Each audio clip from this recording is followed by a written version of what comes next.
Mary, what's the deal with me being stuck solo at my sister's wedding? I found myself isolated, and when I inquired about it to her mother-in-law, she smirked before replying. Oh, was that the case? Well, it's all right. A middle school graduate is hardly a feather in the family cap. Mary always had a knack for belittling me, and as others began to take notice, I felt even more out of place, drowning in embarrassment. What do you even know about Eddie? And you don't know my brother, I muttered, feeling utterly defeated. Then my sister Michelle appeared, and the dynamic shifted. My name's Eddie Smith. I turned 42 this year.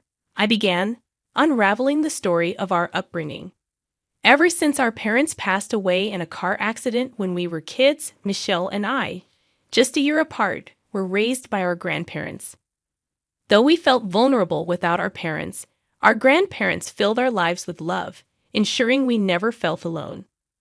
However, as our grandparents grew older, I felt the weight of responsibility. I started working right after middle school, despite Michelle's encouragement to pursue higher education. Are you sure you don't want to go to high school? You don't have to bear this burden alone, she urged, her concern palpable. But I couldn't shake the need to support our family, especially Michelle, whose dream of becoming a doctor fueled my determination. I don't have a dream like you, Michelle. Right now, my dream is to contribute to the family as soon as possible, I explained, knowing she felt guilty about my sacrifice. Yet, she understood once I shared my true feelings. Michelle's hard work paid off, and she secured a spot in college, eventually becoming a doctor. With our grandparents gone by the time she earned her medical license, we leaned on each other for support. Hey, Eddie, I'm free this weekend. How about we grab a bite? Michelle suggested, extending an olive branch of camaraderie. That sounds perfect. I'm free too. Let's go for drinks, I replied, grateful for the bond we shared. Michelle and I had a close relationship, often spending our free time together, even as I juggled various temporary jobs to make ends meet.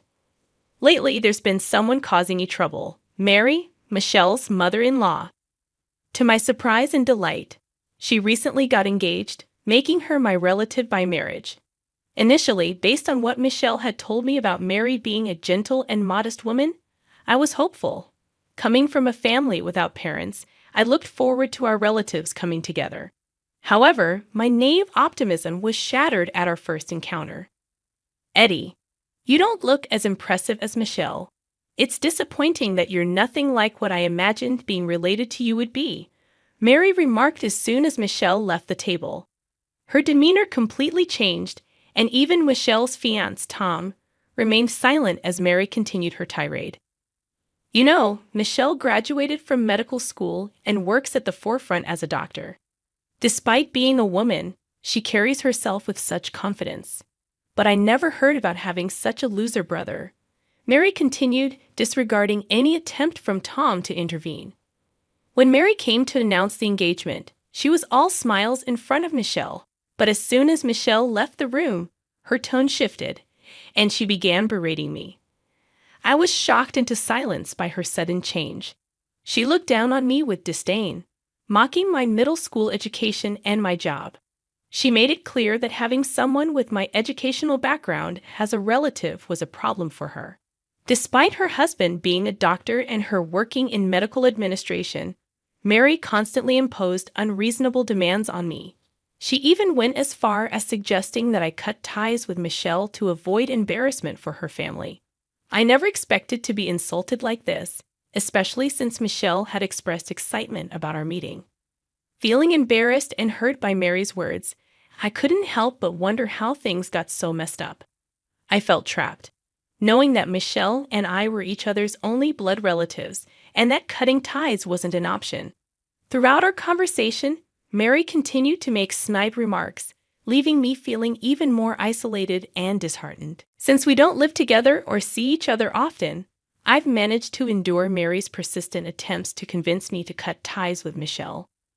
Maintaining a good relationship with Michelle is paramount to me, as she's the only family I have left. Ideally, I'd like to get along with Mary too, but it seems she can't accept me due to my lower level of education. Why do I have to deal with someone with such a low education like you? Mary's words continued to sting.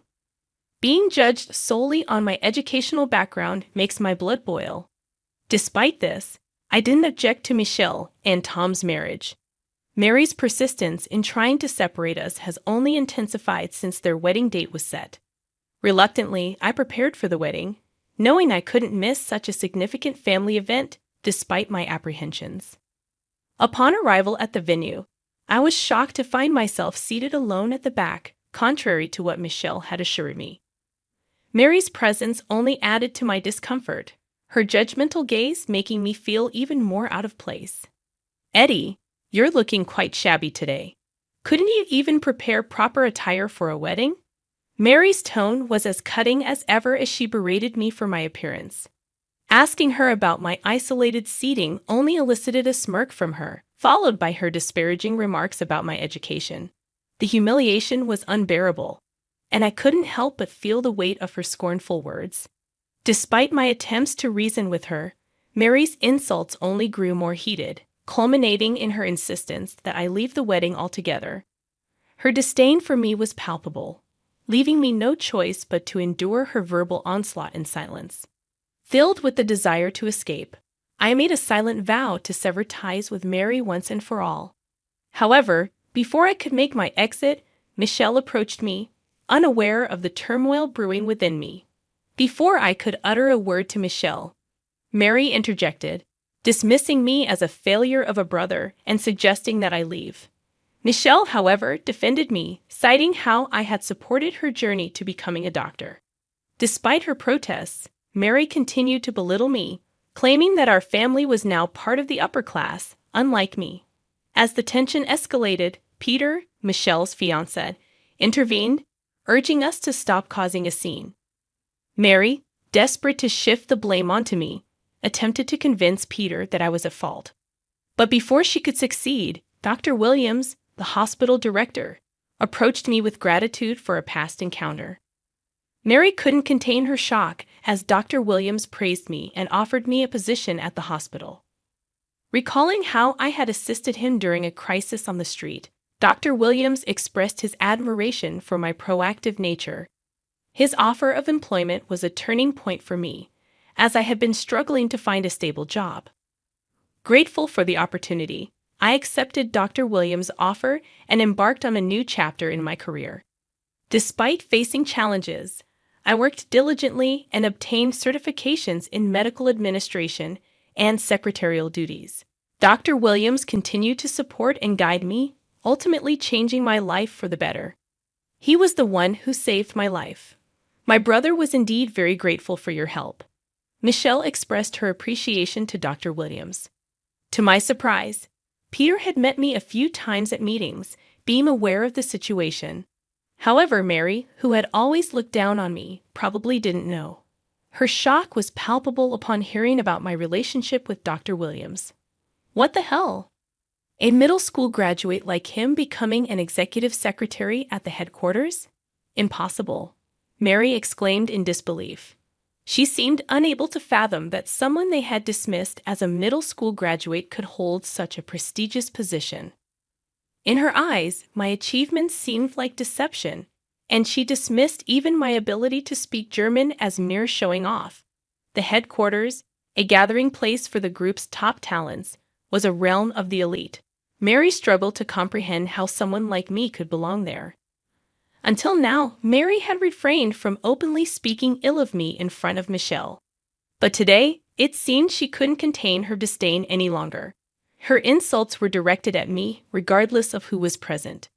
Dr. Williams, however, swiftly addressed her remarks. So, are you saying that I'm lying? His question left Mary visibly shaken.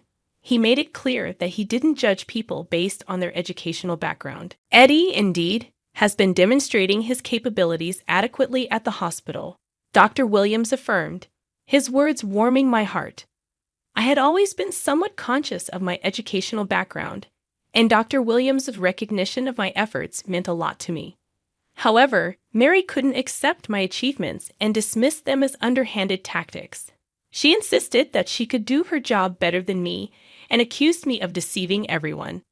But Dr. Williams pointed out that her reputation at the hospital wasn't exemplary, citing several resignations among the staff due to her behavior.